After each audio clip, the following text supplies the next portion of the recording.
नमस्कार, हमारे चैनल का डिजिटल लाइव देख रहे हैं आप और आपके साथ मैं हूं शगुन सिंह। देखिए, महिलाओं के ऊपर राजनीति हमेशा से केंद्रित रही है। चाहे आप लोकसभा चुनाव लीजिए, विधानसभा चुनाव लीजिए या फिर पंचायत चुनाव लीजिए, हर जगह आपको पूरी राजनीति महिलाओं के ऊपर केंद्रित नजर आएगी, क्योंकि महिलाएं अब एक ऐसा हथियार बन चुकी है जो कि या तो सत्ता को गिरा सकती है या फिर किसी सत्ता को बना सकती है। अब आप बिहार चुनाव का एग्जाम्पल ले लीजिए। बिहार चुनाव में सबसे आगे अगर मतदान के अंदर रही तो वो महिलाएं थी। उत्तराखंड में आप पंचायत चुनाव को लीजिए, पंचायत चुनाव के दौरान भी महिलाएं सबसे ज्यादा वोटिंग में आगे रही थी। 16,000 से ज्यादा महिलाओं ने उस समय उपचुनाव में वोटिंग करी थी। और अब ये आंकड़े बताते हैं कि महिलाएं अब पूरी चुनाव की प्रक्रिया में सबसे अहम भूमिका निभाती हैं। सबसे पहले नंबर पे आती है महिलाएं, दूसरे नंबर पर आते हैं युवा और तीसरे नंबर पर आपके बाकी के मतदाता आते रहते हैं, क्योंकि जो फर्स्ट वोटर होते हैं उनका माइंड समझना बहुत मुश्किल होता है और महिलाओं को रुझाना सबसे ज्यादा जरूरी पूरी मतदान प्रक्रिया के दौरान स्थिति बन जाती है। अब सवाल यह है कि आज हम महिलाओं को लेकर इतनी चर्चा क्यों कर रहे हैं, क्योंकि आपने बिहार चुनाव का रिजल्ट देखा।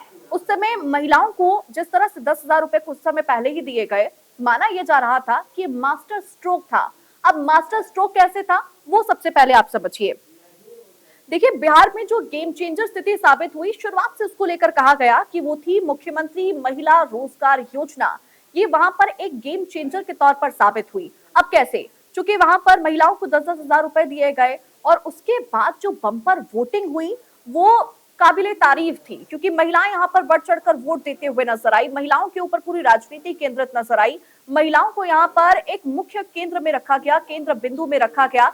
सरकार की तरफ से भी, हालांकि विपक्ष की तरफ से भी कोशिश जरूर की गई थी कि महिलाओं को तरह तरह की योजनाओं के बारे में जानकारी देके उनके वोट हासिल किए जाए। लेकिन जिस तरह से एनडीए ने यहाँ पर मुख्यमंत्री महिला रोजगार योजना की तर्ज पर सौगात दी थी, वो यहाँ पर एक गेम चेंजर के तौर पर और एक मास्टर स्ट्रोक के तौर पर देखी गई थी। अब देखिए, उत्तर प्रदेश में भी विधानसभा चुनाव आने वाले हैं और उसके साथ ही उत्तराखंड में भी विधानसभा चुनाव की बारी है 2027 में। यहाँ पर दोनों राज्यों के बीच में एक आपको विधानसभा चुनाव का पूरा खेल नजर आएगा कि किस तरह से यहाँ पर जो तमाम पार्टियां हैं वो मतदाताओं को रिझाने की कोशिश जरूर करते हुए नजर आएंगी। आज हम मुख्यतः बात करेंगे उत्तराखंड विधानसभा चुनाव की, क्योंकि उत्तराखंड विधानसभा चुनाव को लेकर एक ऐसी जानकारी निकलकर सामने आ रही है जो सभी महिलाओं के लिए बहुत ज्यादा जरूरी है जो उत्तराखंड में रहती हैं।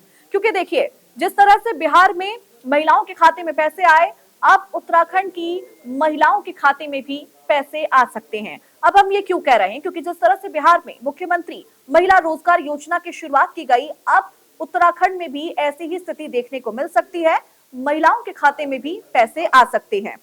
देखिए, बिहार में महिला रोजगार योजना के अंतर्गत करीब 1.5 करोड़ से ज्यादा महिलाओं को रोजगार शुरू करने के लिए 10,000 रुपए दिए गए। साथ ही 6 महीने के बाद काम बढ़ाने के लिए 2 लाख रुपए की अतिरिक्त राशि भी यहाँ पर दी गई थी, जो कि गेम चेंजर साबित हुई। इससे पहले भी मैंने आपको बताया था कि 10-10 हजार रुपए दिए जा रहे थे, उसके बाद जब वो रोजगार अपना शुरू करती हैं तो उनको 2 लाख रुपए की राशि भी एक बार दी जाती है। अब इसी तरह युवाओं को भी बड़ी कंपनियों में इंटर्नशिप के लिए मुख्यमंत्री प्रतिज्ञा योजना के तहत एक स्टाइपेंड की राशि दी गई थी, जो कि 6,000 रुपए है, जो कि हर महीने दी जाती है। अब जानकारी यह है कि उत्तराखंड में भी महिलाओं और युवाओं के लिए एक स्कीम शुरू होगी और ये स्कीम होगी डायरेक्ट बेनिफिट स्कीम। ये शुरू की जा सकती है क्योंकि उत्तराखंड में आने वाले हैं विधानसभा चुनाव 2027 में और इसी को लेकर सरकार ये बड़ा ऐलान कर सकती है। अब सरकार की तरफ से ये संकेत हमें क्यों मिल रहे हैं, ये जानना बहुत ज्यादा जरूरी है। तो देखिए, बीजेपी के प्रदेश अध्यक्ष महेंद्र भट्ट ने इसको लेकर जानकारी जो साझा की, उसके बाद से ये आशंकाएं और भी ज्यादा तेज होती हुई नजर आ रही हैं कि अब उत्तराखंड में भी इस तरह की कोई स्कीम शुरू हो सकती है। उनके अनुसार ये कहा गया, मैं आपको शब्दशः बता रही हूँ कि उन्होंने क्या क्या अपने बयान में कहा।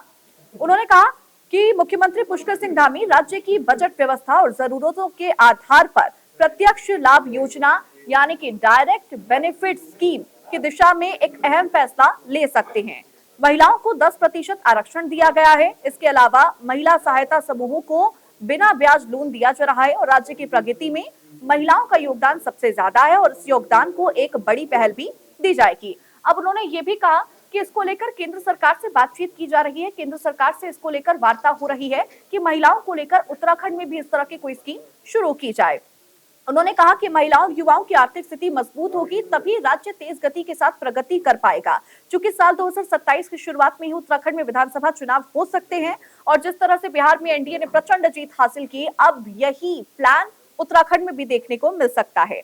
अब बात करते हैं कुछ आंकड़ों की, क्योंकि आंकड़ों से आप समझ पाएंगे कि उत्तराखंड में महिलाओं की स्थिति कितनी ज्यादा स्ट्रांग है राजनीति के अंदर, या फिर अगर हम पूरे वोटिंग प्रोसेस के अंदर बात करें। सबसे पहले बात करते हैं पंचायत उपचुनाव की, क्योंकि उस समय सबसे ज्यादा ये स्थिति समझ में आई थी कि उत्तराखंड में महिलाओं की वोटिंग पूरी प्रक्रिया के अंदर स्थिति कितनी ज्यादा स्ट्रांग है। देखिए, उत्तराखंड में पंचायत उपचुनाव हुए थे, उसमें हरिद्वार को छोड़ के अगर बात करें तो राज्य के 12 जिलों की त्रिस्तरीय पंचायत में खाली जितने भी पद थे उस पर उपचुनाव हुए थे। अब इसमें टोटल जो मतदाता थे वो थे करीब करीब आपके 58,105 के करीब। अब किन किन लोगों ने मताधिकार का अपना प्रयोग किया, उसकी संख्या थी 30,000 के आसपास। अब इसमें मेल वोटर्स की अगर बात करें तो 28,000 से ज्यादा मेल वोटर्स थे, यानी कि पुरुष मतदाताओं ने अपने मताधिकार का इस्तेमाल किया था।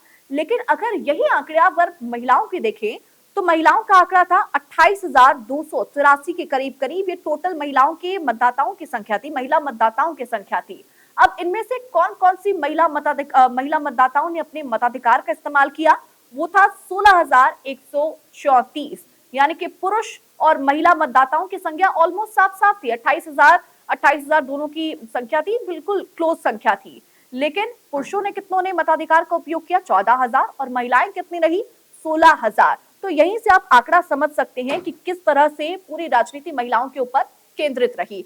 अब बार बार आप इसका एग्जाम्पल लीजिए, हरियाणा में लाडली बहना योजना थी, आपकी मध्य प्रदेश में भी किस तरह की महिलाओं को लेकर योजनाएं शुरू की गई, या फिर आप महाराष्ट्र का एग्जाम्पल लीजिए। हर जगह आपको राजनीति महिलाओं के ऊपर ही केंद्रित नजर आएगी और इसी वजह से जो ये संकेत लगातार सामने आ रही हैं उससे अंदेशा यही जताया जा रहा है कि अब उत्तराखंड में भी महिलाओं को लेकर ऐसी स्कीम शुरू की जाएगी। आपको क्या लगता है कि इस तरह की अगर कोई स्कीम शुरू हो तो उसके अंदर कौन कौन सी मुख्य बातें होनी चाहिए, किस तरह से महिलाओं को इंपॉर्टेंस देनी चाहिए, जो कि महिला मतदाताओं को लगातार प्रोत्साहित किया जा रहा है कि वो भी राजनीति में इंक्लूड हो और अपने मताधिकार का बढ़ चढ़कर इस्तेमाल करें। आप मुझे कमेंट सेक्शन में जरूर बताइएगा कि आप इस पूरे विषय को लेकर क्या सोचते हैं। आपको भी क्या लगता है कि महिलाओं के लिए इस तरह की स्कीम आनी चाहिए ताकि न केवल महिला मतदाता अपने अधिकारों का इस्तेमाल कर सके बल्कि अपने रोजगार खुद से वो सृजित कर सके, खुद की कंपनीज खोले, छोटे मोटे काम करें और खुद को सशक्त महसूस करें। क्योंकि बीजेपी हमेशा से यही कहती हुई नजर आई है कि हमारा मुख्य मोटिव जो है वो महिलाओं को कमजोर समझना नहीं बल्कि महिलाओं को सशक्त बनाना है। आप मुझे कमेंट सेक्शन में इसको लेकर अपनी राय जरूर दीजिएगा। नमस्कार।